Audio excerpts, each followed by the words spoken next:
नमस्कार दोस्तों। कल मैंने आपको मध्य प्रदेश के बजट 2021-22 के बारे में संक्षिप्त विवरण दिया। यह वीडियो उसी का दूसरा भाग है जिसमें मैं आपको मध्य प्रदेश के बजट 2021-22 में उल्लेखित जो प्रमुख योजनाएं हैं उनका संक्षिप्त विवरण दूंगा। जैसा कि आप सब लोगों ने कल देखा कि जो मध्य प्रदेश का बजट है उसमें जो है आत्मनिर्भरता को जो है मुख्य लक्ष्य बनाया गया और उसके लिए जो है 4 स्तंभों की परिकल्पना की गई, जिसमें हमने देखा था कि भौतिक अधोसंरचना जिसमें सड़कें, पुल, ऊर्जा आदि को सम्मिलित किया जाता है। आगे देखा कि उसमें शिक्षा एवं स्वास्थ्य जो दूसरा स्तंभ है, तीसरे में जो है अर्थव्यवस्था एवं रोजगार और चौथा सुशासन है। तो हम देखते हैं कि मध्य प्रदेश का जो बजट है उसमें योजनाओं को भी जो है इन्हीं के आधार पे जो है डिवाइड किया गया है। तो मैं यहाँ पे कुछ योजनाएं बताऊंगा जो उनसे संबंधित हैं या उनमें जो है या बजट में जो उल्लेखित हैं। तो पहला जो है अधोसंरचना के लिए इसमें जो है या फिर बोले अधोसंरचना में सड़कों के लिए जो है इसमें मुख्य रूप से 2 जो नाम आते हैं। उसमें पहला नाम आता है अटल एक्सप्रेस वे का आता है और दूसरा आता है नर्मदा एक्सप्रेस वे का आता है। ये दोनों जो है सड़कें हैं और ये एक्सप्रेस वे हैं। ये दोनों जो है मध्य प्रदेश में बनाई जा रही हैं। पहला जो अटल एक्सप्रेस वे है उसे हम चंबल के नाम से भी जानते हैं। ये मध्य प्रदेश के उत्तरी जिला श्योपुर, मुरैना और भिंड में बनाई जा रही है। जबकि जो दूसरा है नर्मदा एक्सप्रेस वे वो जो है नर्मदा के नीचे या नर्मदा के पैरेलल जो है बनाई जा रही है। ये अनूपपुर से स्टार्ट होकर जो है गुजरात तक जाएगी। ये एक्सप्रेस वे है जिसका नाम नर्मदा एक्सप्रेस वे है, जैसा कि आप देख पा रहे हैं। इसके आगे जब हम चलते हैं तो हम देखते हैं पेयजल के क्षेत्र में जो है मध्य प्रदेश शासन ने जल जीवन मिशन की शुरुआत की बात कही है। इसमें उसका उद्देश्य यह है कि प्रत्येक घर तक जो है शुद्ध पानी को पहुंचाना या शुद्ध पेयजल को पहुंचाना। ये पेयजल के क्षेत्र में जो है फ्लैगशिप स्कीम है। हमें केवल इतना ध्यान रखना है कि बजट 21-22 में जो है पेयजल के लिए जो है जल जीवन मिशन का उल्लेख है। उसके बाद जब हम आगे बढ़ते हैं तो हम देखते हैं नवीकरणीय ऊर्जा। तो नवीकरणीय ऊर्जा के क्षेत्र में इसमें सबसे पहले तो जो है रीवा में जो अल्ट्रा मेगा सौर परियोजना बनाई गई है उसका उल्लेख है। दूसरा जो है ओंकारेश्वर में जो 600 मेगावाट का फ्लोटिंग सोलर पावर प्लांट लगाया गया है उसका उल्लेख है। तो ये जो फ्लोटिंग सोलर पावर प्लांट है ये मध्य प्रदेश का पहला ऐसा इस प्रकार का फ्लोटिंग पावर प्लांट है। उसके अलावा जो है नीमच, शाजापुर, आगरमालवा, छतरपुर एवं मुरैना में भी सोलर पार्क बनाए जा रहे हैं। हमको जो फैक्चुअली याद रखना है वो ये कि रीवा में जो अल्ट्रा मेगा सौर परियोजना बनाई जा रही है उसका संचालन जो है शुरू हो चुका है और उसकी जो विद्युत बन रही है या जो विद्युत प्रोड्यूस हो रही है उसका उपयोग जो है दिल्ली मेट्रो में किया जा रहा है। फिर इसके अलावा जब हम आगे बढ़ते हैं तो शिक्षा के लिए जो है सीएम राइज योजना का इसमें प्रावधान देखने को मिलता है। ये सीएम राइज योजना जो स्कूली शिक्षा है उसके कायाकल्प की योजना है। इसमें जो है बेहतर करना है शिक्षा को।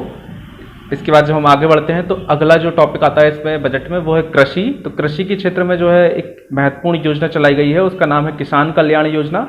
जैसा कि हम सब जानते हैं कि मोदी सरकार द्वारा जो है एक किसान सम्मान निधि जो है कृषकों को दी जा रही है, जिसके अंतर्गत जो है प्रत्येक वर्ष जो है 6,000 रुपये 2-2 हज़ार की जो है 3 किस्तें जो है डीबीटी के द्वारा जो है किसानों के खातों में जो है हस्तांतरित की जाती हैं। तो उसी के परिप्रेक्ष्य में जो है मध्य प्रदेश शासन ने भी जो है किसान कल्याण योजना को लागू किया है। जबकि हम जानते हैं जो पिछली सरकार थी उसने जो है ऋण माफी के लिए जय किसान ऋण माफी योजना चलाई थी। तो उसके बारे में इस बजट पे कुछ उल्लेख नहीं है कि उसे बंद कर दिया गया है या उसे चालू रखा है। हमें केवल इतना ध्यान रखना है आने वाले एग्जाम्स के लिए कि इस बार की सरकार ने जो है एक नई योजना चलाई है जिसका नाम है किसान कल्याण योजना और इसके तहत जो है प्रत्येक वर्ष जो है किसान के खाते में 4,000 रुपये मतलब 2 किस्तों में 2-2 हज़ार रुपये जो है डाले जाएंगे। इसके अलावा कृषि में जो इम्पोर्टेंट है वो ये है कि 2020 तक जो है मध्य प्रदेश को कृषि के क्षेत्र में 7 बार कृषि कर्मण अवार्ड प्राप्त हुआ है। अब आपको ये याद नहीं रखना है कि किस कैटेगरी में याद हुआ है, क्योंकि बहुत बार जो है अलग अलग कैटेगरी में ये अवार्ड प्राप्त हो चुका है। तो हमें केवल इतना ध्यान रखना है कि 2020 तक मध्य प्रदेश को कृषि के लिए 7 बार कृषि कर्मण अवार्ड जो है प्राप्त हो चुका है। इसके बाद जब हम आगे बढ़ते हैं तो सुशासन के लिए जो हम पहले से जानते हैं कि मध्य प्रदेश में लोक सेवा गारंटी अधिनियम 2010 जो है लागू है। ये एक्ट क्या है? ये ऐसा है इस एक्ट में कि इस एक्ट में कुछ सेवाओं को चिन्हित किया गया है और इसमें ये निर्धारित किया गया है कि ये सेवाएं जो है नागरिकों को समय सीमा के अंदर प्राप्त हों।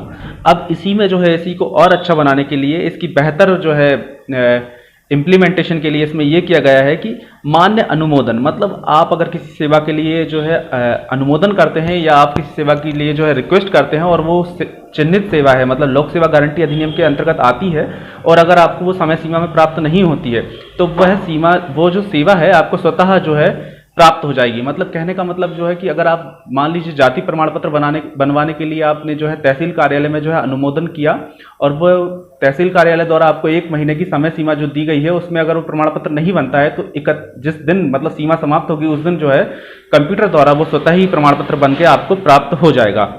फिर इसमें अगला जो देखने को मिलता है बजट में, उसमें एक सम्मान अभियान मिलता है। सम्मान अभियान जो है मध्य प्रदेश शासन द्वारा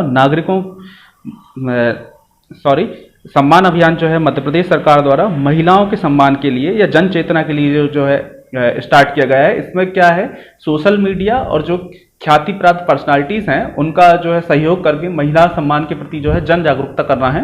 इसके अलावा जो अगला अभियान है वह मुस्कान अभियान है। मुस्कान अभियान का उल्लेख भी बजट में मिलता है। ये मध्य प्रदेश सरकार के गृह मंत्रालय या कहें मध्य प्रदेश पुलिस द्वारा चलाया गया है। इसमें जो लापता बच्चे हैं उनको ढूंढकर वापस उनके माँ बाप के पास पहुंचाना है। ये मध्य प्रदेश के बजट 2021-22 में उल्लेखित प्रमुख योजना है। धन्यवाद।